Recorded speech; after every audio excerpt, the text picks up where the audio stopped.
আলাইকুম। আজকে আপনাদের জন্য দেখাবো মুরগি কিভাবে রেঁধে খায় ভালো করে। দেখবেন সবাই। এ হলো পেঁয়াজ এখানে বাইট দিয়ে আসি, কাঁচামরিচ টমাটো, আর এ হলো মুরগি দেখছেন না, একটা 1200 গ্রাম হালা মুরগি। তখন 6টা এলাচি দিয়ে দিবেন, 8-10টা লং, 2টা তেজপাতারে বাইঙ্গা দিয়ে দিবেন, কয়টা দারচিনি, এগুলা পেঁয়াজের লগে বাইজা লাইবেন। দিয়ে এভাবে লাড়বেন পেঁয়াজের সাথে, এগুলা ভাজা হয়ে যাবে। এখানে পেঁয়াজটা এরকম বাদামি কালার ভাজা হয়ে যাবে। 2 চামচ আদা রসুন দিয়ে দেবেন এটার লগে। আদা রসুনটা দিয়ে একটু তেলের সাথে একটু বাইজা লাইবেন, যেন কাঁচা গন্ধটা না আসে। 2 চামচ মতো। তখন আমরা এটার লগে টমেটো ব্লেন্ডার দিয়ে দিব, দেখছেন? একটা টমেটোর ব্লেন্ডার করিয়ে সারিয়ে দিবেন। পেঁয়াজ টমেটোটা তেলের সাথে ভাজা হয়ে যাবে, তখন আপনি মশলা দিবেন। 1/2 চামচ মিক্স মশলা, 1 চামচ হলুদ, গুঁড়া মরিচ, একদম বুলকিয়ে খাই না, একটু কালার হওয়ার জন্য সামান্য একটু দিচ্ছি। 1 চামচ ধনিয়ার গুঁড়া, 1.5 চামচ জিরার গুঁড়া, 1.5 চামচ। হালকা একটু পানি দিয়ে দিবেন, মশলাটা যেন কষানো হয়ে যায়। 1 চামচ টমেটোর সস দিয়ে দিব, যে আমরা গুঁড়া মরিচ কম ব্যবহার করি, তো জন্য একটু কালার হওয়ার জন্য। কালার, গুঁড়া মরিচ কম খাই, আর কাঁচামরিচের ডাল খাই, তো এই কারণে। যারা গুঁড়া মরিচ কম খাবেন তারা একটু টমেটো সস ব্যবহার করবেন, এটা কালার হয়ে যাবে লাল।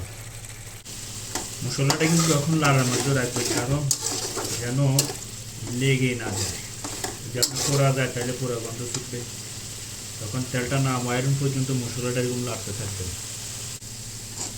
তখন এটার সাথে দিয়ে দেবো প্যাকেট জাতীয় 1 চামচ মুরগির মিক্স মশলা।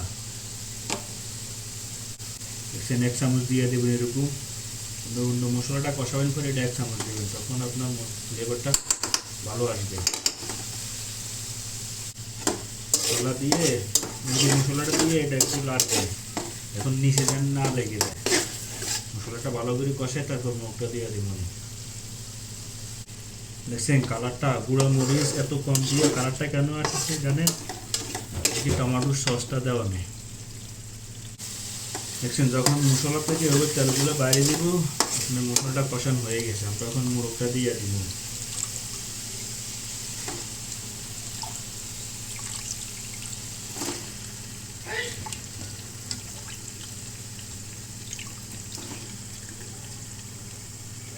মোরগটা দেওয়া শেষ। প্রত্যেক মশলাটা মুরগির গায়ে গায়ে লেড়ে লেড়ে লাগাইয়া দিবেন, একদম পুরো মিক্স করে ফেলাবেন মশলার সাথে মুরগিটা, বুঝছেন?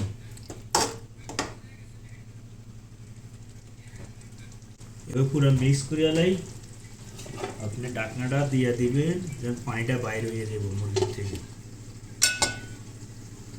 বুঝছেন, এরকম পানিটা বাইরে দিব মুরগি থেকে, পানি আরো বাইরে দিব। তখন এভাবে লাড়তে থাকবেন, এটা যেন না ভাঙে। ফার্মের মুরগ তো এটা বেশি লাড়লে আবার ভাঙিয়ে দেবো, আস্তে আস্তে লাড়বে। এখানে অনেকটি পানি বাইরে দিয়েছে, আবার পানিগুলা শুকান পর্যন্ত আপনি মশলা বানিয়ে গোষ্ঠটা কষাবেন। দেখবো কিরকম হয়েছে। মাশাআল্লাহ, দেখুন পানি আস্তে আস্তে শুকিয়ে, পানি আস্তে আস্তে শুকিয়ে গেছে। আমরা এটাকে লাড়ার মাধ্যমে রাখবেন, যখন পানিটা টেনে যাবে তখন লাড়ার মধ্যে রাখতে হবে। লাড়ার মধ্যে না রাখলে দুধটা লেগে যাবে। পানিটা পুরোপুরি শুকিয়ে চলে যাবে সব মশলা।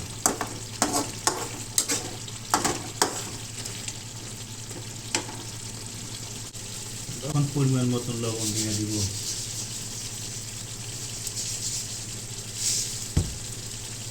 লবণ দেওয়া শেষ, একটু লবণগুলো দিন, প্রত্যেকটা মুরগি গায়ে মিক্স করে দেবেন।